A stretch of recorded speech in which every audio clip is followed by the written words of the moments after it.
झंझारपुर का 18 राउंड के काउंटिंग के बाद जो है वो रिजल्ट जो सामने आया है वो हम आप लोगों को बताने जा रहे हैं, जिसमें झंझारपुर जो लोकसभा क्षेत्र है वहां से रामप्रीत मंडल जी जो है वो 1,54,072 वोट से आगे चल रहे हैं। वही अगर हम सुमन महासेठ जी का बात करें तो 68,617 वोट उनको मिला है।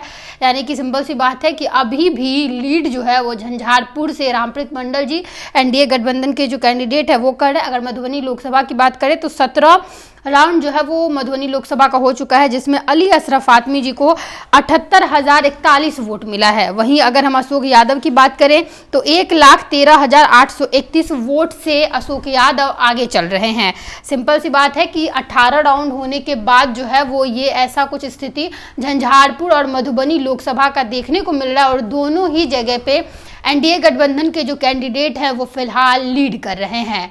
अब बाकी कुछ देर की बात है, कुछ घंटों के बाद जो है वो सामने रिजल्ट आ जाएगा कि आखिर कौन जीत रहा है। लेकिन अभी तक जो देखने के लिए सामने आ रहा है, अगर हम दरभंगा की भी बात करें तो गोपाल जी ठाकुर काफ़ी ज़्यादा वोट से आरजेडी के जो कैंडिडेट है, इंडिया अलायंस के जो कैंडिडेट है ललित यादव, उनसे आगे चल रहे हैं। आगे जो भी अपडेट्स आएंगे हम आप लोगों के साथ साझा करेंगे। धन्यवाद।